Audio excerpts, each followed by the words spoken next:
Hello everyone, CUET 2026 का जो application form है वो आ चुका है और आप जो है अपना रजिस्ट्रेशन कर सकते हैं। लेकिन मैं आपको अभी सजेस्ट करूंगा कि आप अभी अपना रजिस्ट्रेशन ना करें, क्योंकि अभी जो वेबसाइट है उसमें काफी सारी चेंजेस होते रहते हैं। स्टार्टिंग में ना करना वही अच्छा है। तो आप यहाँ देख सकते हैं कि जो रजिस्ट्रेशन है वो आपका 3 to 30 जनवरी जो ओपन रहेगा, यानी 3 जनवरी से लेकर के 30 जनवरी तक। आई सजेस्ट कि आप लोग 20 जनवरी के बाद ही रजिस्ट्रेशन करना। एंड उसके अलावा जो आपका लास्ट डे है वो फी पेमेंट का वो 31 जनवरी है, यानी कि जैसे कि बहुत सारे बच्चे होते हैं वो रजिस्ट्रेशन कर लेते हैं बट वो पेमेंट नहीं कर पाते हैं, तो वो बाद में यानी 30 जनवरी तक उनको किसी भी हाल में अपना पेमेंट कर देना है। अगर आप 31 जनवरी तक अपना पेमेंट नहीं करोगे तो आपका जो रजिस्ट्रेशन है वो कंप्लीट नहीं माना जाएगा, right. And correction in the particulars in the online application form वो ओपन होगा 2 to 4 जनवरी, 2 से 4 जनवरी। इसमें क्या है कि जैसे कुछ बच्चे रजिस्ट्रेशन करते टाइम कुछ गलतियां कर देते हैं, उनके फॉर्म में कुछ मिस्टेक्स हो जाती हैं और वो सबमिट कर देते हैं। बाद में उनको रियलाइज होता है कि वो चीज उनका गलत है। तो ये जो है आप 2 to 4 जो विंडो ओपन होगी उस टाइम पे आप अपना वो पर्टिकुलर चीज चेंज कर सकते हो, उसको आप सही कर सकते हो, राइट। फिर बाद में आपका अनाउंसमेंट ऑफ सिटी सेंटर होता है, यानी कि आपका जो एग्जामिनेशन सेंटर है वो कहाँ पे गया है वो बताते हैं वो। उसके बाद फिर एडमिट कार्ड आता है, देन आपका एग्जाम होता है। तो डेट ऑफ एग्जाम जो है अभी वो 11 to 31 मई पे शेड्यूल्ड है, जो कि टेंटेटिव है, यानी कि ये भी चेंज भी हो सकता है। इस डेट के बीच में आपका एग्जाम किसी भी दिन शेड्यूल किया जा सकता है, राइट। उसके बाद फिर रिस्पॉन्स शीट आता है, रिजल्ट आता है, तो ये सारी चीजें होती हैं। तो आपको जो मैं मेरे को बताना है वो सबसे इंपॉर्टेंट चीज ये होता है कि फॉर्म भरते टाइम जो सबसे ज्यादा गलतियां होती हैं वो होती है आपका सब्जेक्ट सिलेक्शन, सब्जेक्ट कॉम्बिनेशन, कौन सा सब्जेक्ट आपको चूज करना है, किस तरह से चूज करना है, और उसके बाद किस तरह से किस यूनिवर्सिटी को आपको टारगेट करना है। क्योंकि इसमें क्या होता है, बच्चे जो होते हैं ना वो 12th जस्ट वो, या अभी तो मैक्सिमम वही होंगे जो या तो 12th में पढ़ रहे होंगे या फिर 12th पढ़े हुए होंगे और 1-2 साल का उन्होंने ड्रॉप लिया होगा, राइट। तो उन्हें उतना पता नहीं होता है। तो इस वीडियो में आप लोगों को यही चीजें डिस्कस करूंगा, राइट। उसके बाद यहाँ पे कुछ चीजें इन्होंने मेंशन करी है कि जो आप लोग है वो वेबसाइट को देखते रहना, सीवीटी का वगैरह, यही सब है और कुछ नहीं है। एक बहुत इंपॉर्टेंट चीज मैं आपको डॉक्यूमेंट का बता दूं। आप लोग को इससे पहले भी अगर आप सीयूईटी की वेबसाइट चेक करोगे जो कि cuet.nta.nic.in है, यहाँ पे अगर आप देखोगे ऑलरेडी 2 और एडवाइजरी आ चुकी है। पहली एडवाइजरी में इन्होंने बताया था कि आपके जितने भी डॉक्यूमेंट्स होने चाहिए वो अपडेटेड होने चाहिए। उसमें जो आपका सबसे मेन डॉक्यूमेंट है वो आपका दो डॉक्यूमेंट्स है। एक तो तुम्हारा आधार कार्ड होता है जिसमें आपकी सारी डिटेल्स करेक्ट होनी चाहिए, है ना। यानी कि अगर हो सकता है आधार कार्ड में कुछ और डिटेल है, मार्कशीट में आपके 10th के कुछ और, तो आपको उसके अकॉर्डिंग उसको करा लेना है, सही, राइट। उसके बाद अगर आपकी फोटोज वगैरह आधार कार्ड में काफी पुरानी हो गई है ना, यानी कि हो सकता है बचपन की फोटो ही लगी हुई है अभी तक आधार में, तो आप उसको अपडेट करवा लें, है ना। इसके अलावा और भी जो डिटेल्स होते हैं, अगर आप मान लो पहले कहीं और रहते थे, आप कहीं और चेंज हो गए हो, तो जो आपकी एड्रेस वगैरह वो सब आप अपडेट करवा लेना आपको, ये है। सेकंड जो होती है वो आपकी होती है कास्ट सर्टिफिकेट। तो जो बच्चे ओबीसी से होते हैं, ईडब्ल्यूएस से होते हैं, एससी या किसी भी कैटेगरी से बिलोंग करते हैं, उनके पास उनका कास्ट सर्टिफिकेट होना चाहिए, वो भी अपडेटेड यानी नया। वो कास्ट सर्टिफिकेट में क्या होता है, दो तरह के कास्ट सर्टिफिकेट होते हैं, अगर आपको पता होगा। एक होता है जो आपकी केवल स्टेट, आप जिस भी स्टेट से हो उस स्टेट में ही केवल वैलिड होता है। जैसे अगर यूपी में हो तो यूपी गवर्नमेंट, बिहार से बिहार गवर्नमेंट का होता है, राइट। लेकिन सीवीटी फॉर्म जो कि आपको पता होगा, ये एक नेशनल लेवल का इंट्रेंस जिसमें पूरे कंट्री से स्टूडेंट पार्टिसिपेट कर रहे होते हैं, और कंट्री में जितने भी सेंट्रल यूनिवर्सिटीज हैं उन सारे में इसके थ्रू रजिस्ट्रेशन होता है।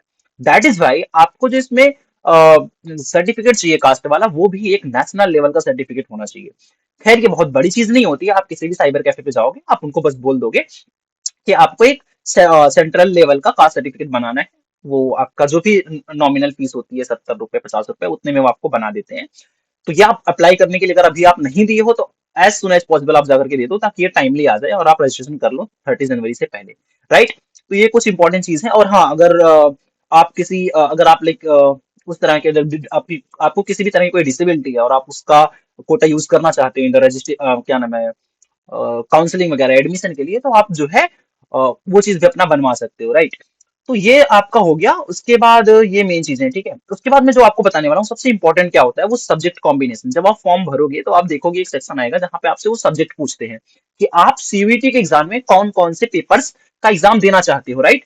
तो वो आपको पेपर्स पता कहाँ से चलेगा कि आपको कौन कौन से पेपर देते हैं। पता है जनरली स्टूडेंट्स करते क्या है, वो क्या करते हैं कि वो जो अपना 12th में पढ़े रहते हैं वही वाला फॉर्म में भर देते हैं, ठीक है।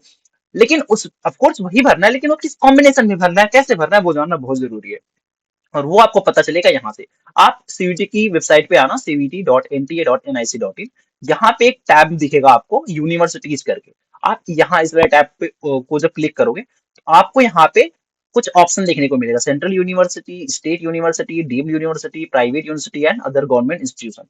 यहाँ पे अगर आप देखोगे तो अभी यहाँ आपको जिस भी तरह की यूनिवर्सिटी में एडमिशन लेना है, तो जनरली मैं आपको सजेस्ट करूंगा कि आप सेंट्रल यूनिवर्सिटी को ही टारगेट करें, और जनरली स्टूडेंट्स इसी को टारगेट करते हैं। यहाँ इसको सेंट्रल यूनिवर्सिटी ओपन करोगे तो यहाँ पे बहुत सारी सेंट्रल यूनिवर्सिटीज की लिस्ट आ जाएंगी, जो कि टोटल अभी यहाँ पे 48 सेंट्रल यूनिवर्सिटी शो कर रही है। अब होता क्या है, अब आप इनमें से कुछ मतलब ऐसी यूनिवर्सिटी होंगी जिसको आप टारगेट कर रहे होंगे, है ना, जैसे आप हो सकता है डीयू को टारगेट कर रहे हो, या हो सकता है आप अलीगढ़ मुस्लिम यूनिवर्सिटी को टारगेट कर रहे हो, या हो सकता है बीएचयू को टारगेट कर रहे हो, जवाहरलाल नेहरू यूनिवर्सिटी को कर रहे हो, बाबा भीमराव अम्बेडकर यूनिवर्सिटी। तो इस तरह से आप जिस भी यूनिवर्सिटी को टारगेट कर रहे हैं, आपको उस पे क्लिक करना है। जैसे कि अगर मैं बोल रहा हूँ कि अगर आपको आप बीएचयू के लिए टारगेट कर रहे हो, आप इस पे क्लिक करोगे, अब आपके सामने ये आ जाएगा, ठीक है, इस तरह का एक पीडीएफ डाउनलोड होकर के आ जाएगा, जिसमें इन्होंने एलिजिबिलिटी जो है अपने अपने हर यूनिवर्सिटी ने इस तरह से अपनी, आप उनके जिस प्रोग्राम में एडमिशन लेना चाहते हो, जिस डिग्री के लिए, उसकी क्या एलिजिबिलिटी है वो यहाँ पे लिखे हुए होते हैं। जैसे अगर मैं यहाँ फर्स्ट वाला दिखा दूं, यहाँ अगर आप ध्यान से देखोगे, या अगर आप यहाँ देखोगे तो ये जो बीएचयू का है ये, तो यहाँ पे जो इनका बीए ऑनर्स की डिग्री है, इस डिग्री के अंतर्गत ये डिफरेंट काइंड ऑफ प्रोग्राम्स जिसमें आपको एडमिशन मिलेगा, like BA economics, BA history, BA political science, BA sociology, BA psychology, इस तरह से आप ये देखोगे। उसके बाद यहाँ इन्होंने देखो लिखा हुआ है कि इस पेपर में मतलब इस डिग्री में एडमिशन लेने के लिए आपको कौन कौन से एग्जाम देने हैं। इसमें आपको एक लैंग्वेज टेस्ट देना है, इंग्लिश और हिंदी, यानी इंग्लिश या हिंदी दोनों में से कोई एक देना है आपको, और साथ में जनरल एप्टीट्यूड टेस्ट देना है। तो ये दो पेपर्स आपको देने हैं, इसके बेसिस पे आपको क्या होगा, आपका मार्क्स जो आएगा कैलकुलेट होगा, उससे आपकी मेरिट बनेगी, उस इसके बेसिस पे आपका एडमिशन होगा, राइट। और इसके लिए बेसिक एलिजिबिलिटी जो क्या है, वो है कि आप 10+2 इक्विवेलेंट जो है आप पास होने चाहिए, राइट। और जो बच्चे जिसमें आपका लाइक 10+2 में, यानी कि आपका 12th में एग्रीगेट आपका 50% मार्क्स आने चाहिए अराउंड, ठीक है। सो जो भी बच्चे बीए ऑनर्स मेजर या माइनर इकोनॉमिक्स में एडमिशन लेना चाहते हैं, उनके लिए क्या है, आप 12th में मैथमेटिक्स पढ़े होना आपका कंपलसरी है, राइट। सॉरी, ये आपके हाई स्कूल लेवल में कंपलसरी है, राइट, और एज जो है वो इस तरह से है। तो ये मैंने आपको एक पेपर का केवल बताया, बीए ऑनर्स, राइट। इसी तरह से आपको जिसमें चाहिए, जैसे अगर आप मान लो इनके यहाँ यानी बीएचयू में अगर आप बीए ऑनर्स एलएलबी करना चाहते हो, तो यहाँ पे भी आपको क्या देना होगा, एक लैंग्वेज पेपर का एग्जाम देना है, इंग्लिश या हिंदी, और आपको जनरल टेस्ट देना है, इसी के बेस पे आपके मार्क्स बनेंगे, राइट। उसके बाद प्रोग्राम के अकॉर्डिंग क्या इसमें स्पेसिफिक वो है, वो इसमें लिखा होगा, ठीक है, क्या क्या रिक्वायरमेंट आपके लिए होना चाहिए, क्या क्या चीजें आप पहले से पढ़े होने चाहिए, या क्या कैसे होना चाहिए, राइट। अगर आप यहाँ बीएससी एग्रीकल्चर देखोगे, तो इसके लिए यहाँ पे आप देखोगे कि आपको जो सब्जेक्ट टेस्ट है वो देखो, यहाँ पे आपको 3 देने हैं, कौन कौन से, केमिस्ट्री, मैथमेटिक्स, फिजिक्स, यानी ये तीनों आप दे सकते हो, या आप बायोलॉजी, केमिस्ट्री, फिजिक्स ये दे सकते हो, या आप एग्रीकल्चर, बायोलॉजी, केमिस्ट्री, ये आप तीनों में से किसी भी कॉम्बिनेशन के साथ आप दे सकते हो इसमें एडमिशन के लिए। उसके साथ आप देखोगे कि यहाँ पे आपका बीएससी ऑनर्स एग्रीकल्चर में एडमिशन लेने के लिए आपको 10+2 इंटरमीडिएट लेवल में एग्रीकल्चर या साइंस से आपका होना चाहिए, यानी कि आप फिजिक्स, केमिस्ट्री, मैथमेटिक्स या बायोलॉजी ये इनमें से पढ़े होने चाहिए, राइट, या equivalent from the 50% of the marks होने चाहिए, इस तरह से इसमें दिया है। और इसमें जो एज का क्राइटेरिया वो भी यहाँ पे मेंशन है। तो इस तरह से जो मैंने अभी आपको दिखाया ये बीएचयू का था, राइट। यहाँ पे आपको जिस भी कोर्स में आप इंटरेस्टेड हो आप उसका देख सकते हो, और उसके अकॉर्डिंग आप यहाँ से वो सब्जेक्ट पेपर जो है चूज कर सकते हो, यहाँ से आपको सब्जेक्ट पेपर समझ आ जाएगा, राइट। अब एक और इंपॉर्टेंट चीज आता है, एक तो जैसे मैंने अभी आपको एक दिखाया, राइट, अभी वो बनारस हिंदू का भी मैं आपको डीयू का भी दिखा देता हूँ। ये है आपका यूनिवर्सिटी ऑफ दिल्ली का, राइट। ये आपको यहाँ से यूनिवर्सिटी ऑफ दिल्ली का मिल जाएगा जब आप डीयू पे क्लिक करोगे, राइट। अब यहाँ पे आप आओगे उसी तरह से, जैसे इनका कोई सा भी आप देख लो, जैसे यहाँ पे ये है undergraduate BSc programme mathematics, right. यहाँ पे from language domain subject kindly refer, अच्छा इन्होंने ये बताया कि लैंग्वेज और डोमेन में आप लिस्ट में से देख लेना क्या उसका क्या मतलब है, राइट। तो इसमें देखो क्या क्या कॉम्बिनेशन है। पहला कॉम्बिनेशन क्या है कि आप कोई भी एक लैंग्वेज ले लो लिस्ट ए से, मतलब ऐसा नहीं कि आपको हिंदी और इंग्लिश में से कोई एक से, आप कोई सा भी ले लो। और फिर मैथमेटिक्स या अप्लाइड मैथमेटिक्स आपको लेना पड़ेगा, पढ़ना मतलब वो आपको देना ही है उसका exam, plus any two subject from list B, और लिस्ट बी में से आप कोई भी सब्जेक्ट ले सकते हो, राइट। अब ये सबसे इंपॉर्टेंट क्या है, यहाँ नीचे देखो ये दो कॉम्बिनेशन दिया है, दोनों में से आप कोई सा भी ले सकते हो, right. Merit will be based on the best CUET score obtain from any of the above mention combination of subject, यानी इन दोनों सब कॉम्बिनेशन में से जो भी आपको कॉम्बिनेशन बना करके आपने एग्जाम दिया है, या हो सकता है आप दोनों, आपने इस तरह से लिस्ट बनाई कि दोनों कॉम्बिनेशन के लिए आप वो हो रहे क्वालिफाई, तो उसमें से जिसमें आपके अच्छे मार्क्स होंगे, सबसे बेहतर मार्क्स होंगे, उसी के अकॉर्डिंग आपका सीयूटी स्कोर बनेगा, राइट। तो इस तरह से आप जा करके देख लेंगे। राइट। अब मैं आपको बताता हूँ कि आपके लिए क्या सबसे अच्छा होगा। अब अगर आप एक साइंस के स्टूडेंट हो तो साइंस वालों को जनरली क्या करना होता है, उनको एक लैंग्वेज देना होता है और एक तीन डोमेन होता है। अच्छा, ये मैं क्यों बोल रहा हूँ, क्योंकि हो सकता है जैसे आपने बीएचयू को टारगेट किया, राइट, लेकिन हो सकता है यू डोंट नो ना कि आपका एग्जाम कैसा जाएगा, हो सकता है आपके एग्जाम में मार्क्स थोड़े से कम आ गए और आप बीएचयू के लिए बीएचयू में आपका एडमिशन नहीं हो पाए। तो इसलिए हम क्या करते हैं, इस तरह से कॉम्बिनेशन बनाते हैं ताकि हम एक साथ कई सारी यूनिवर्सिटीज को टारगेट कर सकें, राइट। तो इसके लिए हम क्या करते हैं, इस तरह से कॉम्बिनेशन बनाते हैं जिस कॉम्बिनेशन के थ्रू हम कई सारी यूनिवर्सिटीज में एडमिशन के लिए एलिजिबल हो। इसी चीज को हम बोलते हैं सब्जेक्ट मैपिंग। तो साइंस वाले स्टूडेंट्स के लिए जनरली क्या होता है, आपको कोई एक लैंग्वेज देना होता है, हिंदी या इंग्लिश दोनों में से कोई एक, और आपके तीन डोमेन पेपर होते हैं जो आपके पार्टिकुलर्स होते हैं, जैसे कि चाहे फिजिक्स केमिस्ट्री मैथमेटिक्स या फिजिक्स केमिस्ट्री बायोलॉजी, जिस भी डोमेन में आप एडमिशन लेना चाहते हैं, जिसमें भी आप ग्रेजुएशन करना चाहते हो। इसमें से जो आपका मेरिट बनता है वो आपका केवल फिजिक्स केमिस्ट्री बायोलॉजी या फिजिक्स केमिस्ट्री मैथमेटिक्स, जो आपके डोमेन पेपर्स हैं, केवल उन्हीं से मेरिट बनता है, उसी बेस पे आपका एडमिशन होता है। जो आप लैंग्वेज पेपर देते हो, चाहे हिंदी हिंदी का दो या इंग्लिश, जो भी सब्जेक्ट में आप दे रहे हो, उसमें केवल जनरली वो पासिंग मार्क्स मांगते हैं, यानी कि 30% मार्क्स। ये साइंस वाले कोर्सेज में एडमिशन के लिए होता है। जनरल मतलब सारी यूनिवर्सिटीज का नहीं है, ये मैं बोल रहा हूँ जनरली ऐसा होता है। हो सकता है आप किसी और यूनिवर्सिटी को टारगेट कर रहे हो, उसका रूल अलग हो सकता है, अलीगढ़ मुस्लिम यूनिवर्सिटी में कुछ और रूल है, किसी और में कुछ और है, तो वो आपको जाकर के यहाँ से पहले देखना है, फिर आपको बाद में जाकर के फॉर्म भरना है, राइट।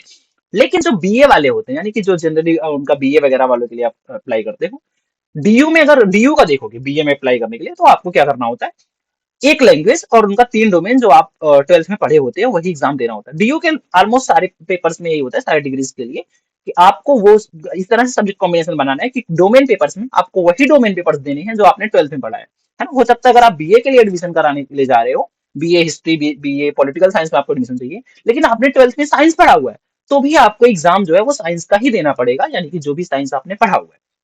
बट अगर आप वहीं किसी और यूनिवर्सिटी का देखो, जैसे बीएचयू का देखोगे, तो आपने ट्वेल्थ में कुछ भी पढ़ा हो, अगर आपको बीए करना है तो आपको वहां केवल एक लैंग्वेज और एक जनरल टेस्ट देना पड़ेगा, राइट। लेकिन इस केस में, जैसे कि बीए वाले केस में बीएचयू में, वहां पे आपको जो आपका मेरिट होगा वो आपका जनरल टेस्ट और प्लस में आपका लैंग्वेज, दोनों के मार्क्स को कैलकुलेट करके बनाया जाएगा। तो ये आपको बहुत अच्छे से समझना पड़ेगा कि आप जिस इंस्टीट्यूट को टारगेट कर रहे हैं उसमें क्या language paper as a passing mark ले रहा है या उसका मेरिट बनेगा, उसी अकॉर्डिंग आपको तैयारी करनी है, और वो सारी डिटेल्स आपको यहाँ से मिल जाएगी। आप यहाँ पे आकर के अपनी जिस भी यूनिवर्सिटी को टारगेट कर रहे हैं उसको देख लेना। और मैं ये नहीं, और मैं इसे बताऊंगा, केवल आप उसी यूनिवर्सिटी के पीछे मत भागना, किसी एक के पीछे। आप जनरली ऐसा बनाओ जिसके थ्रू ऐसे सब्जेक्ट मैपिंग बनाओ जिसमें आप मोस्ट यूनिवर्सिटीज को टारगेट कर पा रहे हो, राइट। अब मैं बता देता हूँ, अगर आप साइंस के स्टूडेंट हो तो आप जनरली ऐसा प्रेफर करना कि आप एक लैंग्वेज दो और तीन डोमेन दो, इसके थ्रू आप मैक्सिमम इंस्टीट्यूट को टारगेट कर लोगे। अच्छा, लैंग्वेज को लेकर के थोड़ा इशू होता है, कभी कभी क्या होता है, कुछ यूनिवर्सिटीज लैंग्वेज में स्पेसिफिक बताती है कि उनको यही लैंग्वेज चाहिए और वो है इंग्लिश। यानी कुछ यूनिवर्सिटी जैसे कि एक बार डीयू का चेक करना पड़ेगा, मुझे याद नहीं है, शायद वो भी, अच्छा नहीं, उनका भी कोई है। तो हाँ, जो कुछ ऐसे बीटेक वाले कोर्सेज होते हैं उनके लिए वो बोलते हैं कि आपको लैंग्वेज में इंग्लिश ही चाहिए, उनको हिंदी या कोई और चाहिए ही नहीं। तो आपको ये देख लेना, तो मैक्सिमम यूनिवर्सिटीज को टारगेट करने के लिए आप इंग्लिश प्लस तीन डोमेन ले लेना, आपको जो भी तीन डोमेन आपका है, फिजिक्स केमिस्ट्री मैथमेटिक्स या फिजिक्स केमिस्ट्री बायोलॉजी, राइट।